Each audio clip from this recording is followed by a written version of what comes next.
Have you ever had a small moment where something felt slightly off, but you ignored it? Maybe a pause in conversation that lasted 1 second too long. Maybe a silence that pressed against your chest in a way you couldn't name. Maybe a small mistake you told yourself didn't matter because admitting it mattered would mean doing something about it, so you moved on. We all do. We ignore early signals because they arrive without urgency. They don't scream danger. They don't wear the costume of crisis. They just whisper. And we've been trained to ignore whispers. But here's what nobody tells you. Every collapse you've ever witnessed began as something small. A barely there shift, a micro-deviation in a pattern you thought was stable. The relationship that ended didn't break the day someone walked out. It fractured months earlier in a moment so quiet you didn't hear it crack. The career that became unbearable didn't sour overnight. It dulled slowly, meeting by meeting, until one morning you woke up and didn't recognize your own ambition. The version of yourself you no longer feel connected to didn't disappear suddenly.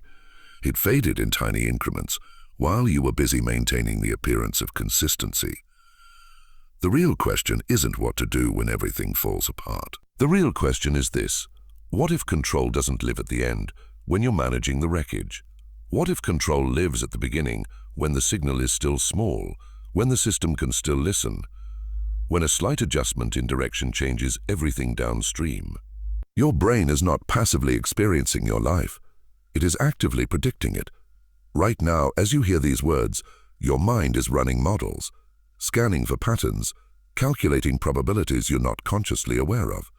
Every choice you make sends information back into this system. Every action generates feedback. That feedback either reinforces the trajectory you're on or introduces a slight deviation. At first, the deviation is invisible, a degree or two off course. But small deviations compound. They gather momentum. And momentum over time doesn't just influence outcomes. It becomes them. In nature, systems rarely collapse without warning. They don't just fail, they drift toward a threshold. Scientists call it a tipping point, the moment when accumulated small changes cross a line and the system can't return to what it was. Think of an ecosystem. A forest doesn't die because one tree falls. It dies because soil quality declines slightly, year after year, until the system can't sustain itself. The collapse looks sudden, but the process was always gradual. You just weren't measuring the soil. Your life operates on the same principle. Relationships, careers, health, identity, these aren't static structures. They're dynamic systems, constantly adjusting to feedback. They don't break in a single moment. They cross thresholds. And here's the part that changes everything. The earlier you detect the deviation, the more control you have. When the signal is quiet, course correction takes almost no energy. A conversation, a boundary, a single choice repeated 3 times. But when the system builds momentum, when the pattern strengthens and the threshold approaches, control becomes exponentially harder. This isn't philosophy. This is how all adaptive systems behave, in biology, in physics, in you. So if early signals hold this much power, why do we miss them? Not because we're careless, because we're human. Your brain evolved to prioritize efficiency over accuracy. It builds models of reality and then defends those models, even when new information suggests the model is wrong. Psychologists call this cognitive bias. When something feels slightly off, your mind tries to explain it away. It's nothing. It'll pass. You're overthinking. This isn't a flaw in your character. It's a feature of your neurology. Your brain craves stability. Uncertainty is expensive. It requires energy, attention, and the willingness to admit that your internal map might not match the territory anymore. There's also something deeper at play: emotional inertia. Just as physical objects resist changes in motion, your emotional system resists changes in direction. If you've been moving in a certain pattern for months or years, your entire identity organizes around that momentum. Even if the pattern is slowly harming you, it feels familiar, and familiar feels safer than the discomfort of change. Sometimes we don't ignore warning signs because we don't see them. We ignore them because seeing them would require us to act, and acting would require us to abandon the story we've been telling ourselves about who we are and what we're doing. This is how delay creates escalation. When you dismiss a small signal, the feedback loop continues, undisturbed. The drift strengthens.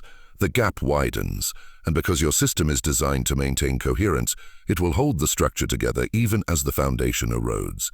You'll rationalize, you'll adjust your expectations, you'll tolerate more than you thought you could, not because you're weak. Because your psychology is doing exactly what it was built to do, preserve continuity at almost any cost. This is how small issues become catastrophic. Not in a single dramatic moment, in 1,000 quiet moments where you chose short-term comfort over early intervention.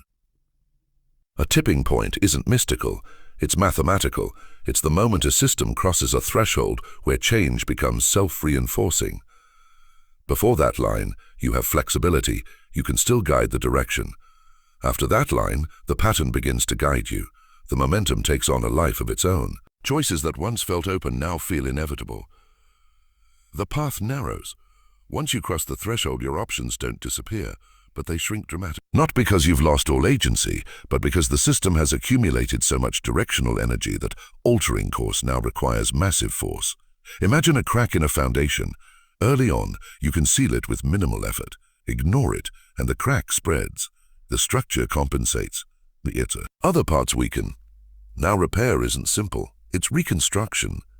The energy required grows exponentially with the delay. This same principle governs your behavior. A small correction early, a single honest conversation, a boundary set before resentment builds, takes almost no effort. But let the pattern continue. Let the drift widen. Now that same correction demands everything. The emotional resistance is enormous. The identity you've built around the old pattern fights back. And sometimes when you wait too long, the only reset available is collapse. The relationship ends. The career becomes unbearable. The identity crisis hits. Not because change was impossible, but because early intervention was avoided until the system had no choice but to break in order to reorganize. This is why the early signal is everything, not because it's loud, because it's early. Before the threshold, you shape the system. After the threshold, the system shapes you.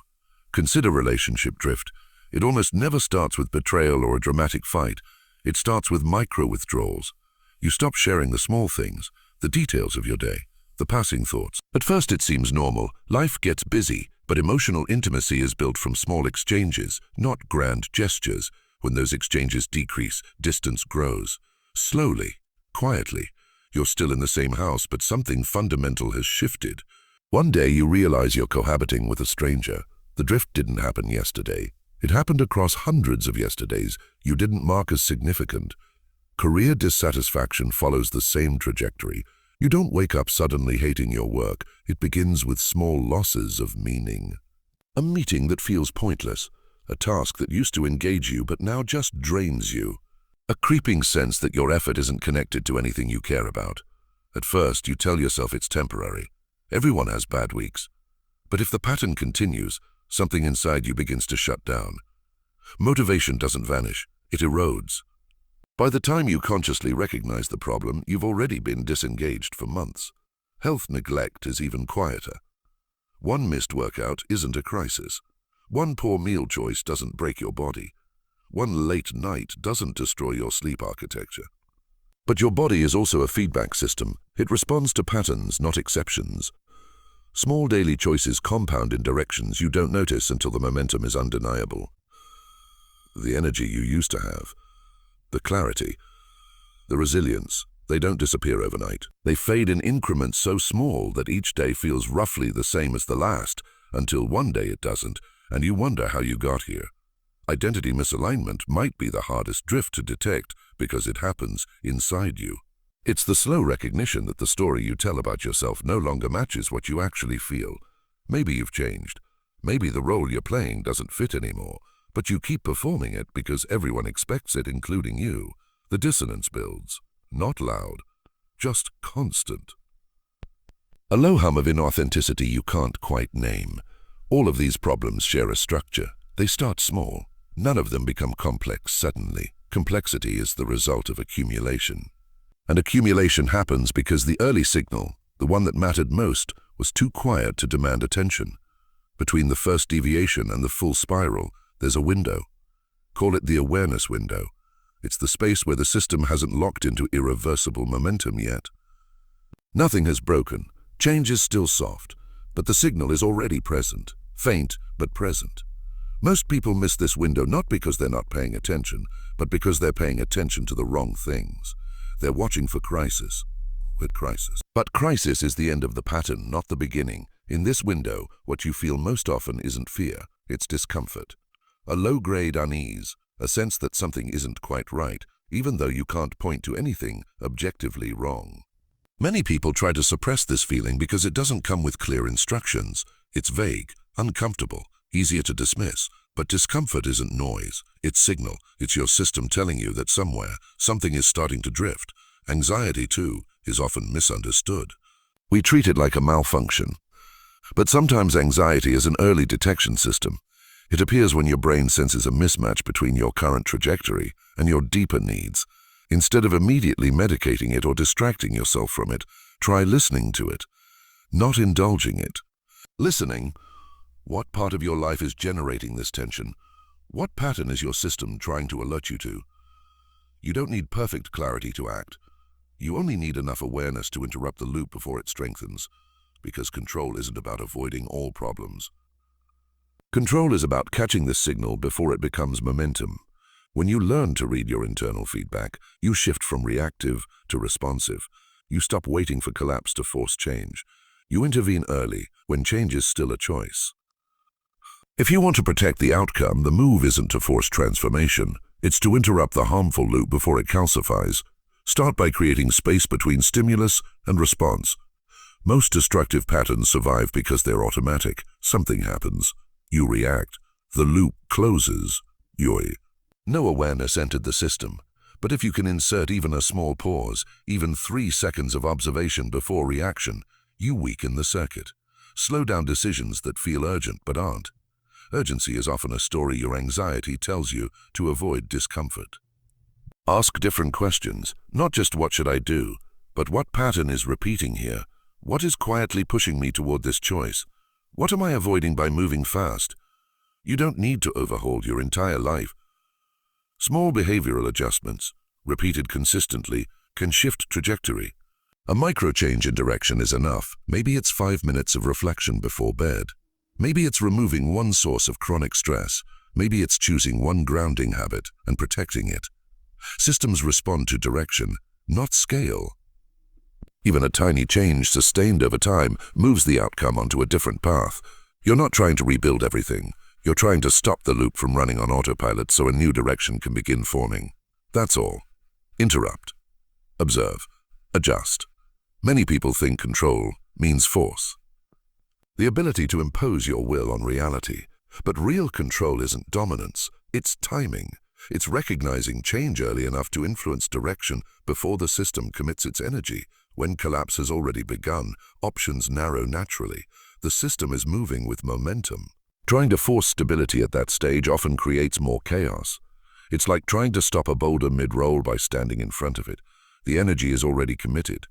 But catch the signal early and you keep many paths open. You adjust course with small moves. You correct drift without dismantling your entire life. Catch it late and your choices compress. The situation becomes heavier, not because the universe is punishing you, but because momentum has shaped the outcome and reversing momentum is costly. Control, then, is not about fighting reality.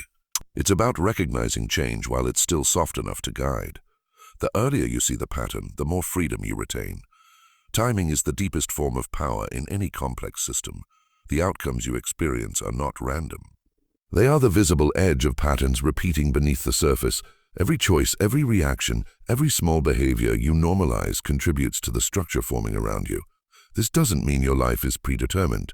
It means your life is patterned, and patterns can be interrupted and interrupted. You're not defined by a single moment. You're shaped by small repeated responses across thousands of moments. The direction of your life is built by accumulation, not isolated events, which means change doesn't require perfection. It requires awareness and better patterns. When you become aware of a drift, something shifts. Awareness itself disrupts the loop because it introduces observation into a system that was running automatically. The pattern can't operate the same way once you see it, and when the pattern changes, the future changes. Not all at once. Gradually. Your life bends toward the direction created by your repeated responses. And the moment you see the pattern is the moment you begin influencing the outcome. Your future is not determined by your past. It's shaped by the patterns you allow or interrupt right now, today. So take a moment. Ask yourself, what small signal am I ignoring? Not the obvious crisis, the quiet one, the discomfort you've been dismissing, the pattern you've noticed but decided not to examine. Most people wait for problems to announce themselves, but real control begins earlier. If you catch the signal now, while it's still small, you can still change direction.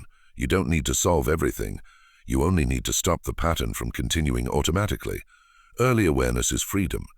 It gives you space to move, to choose, to guide instead of react. Remember this, the outcome isn't decided at the moment of collapse. It's decided at the first small shift, in the quiet moment you almost ignored. That's where your future is born.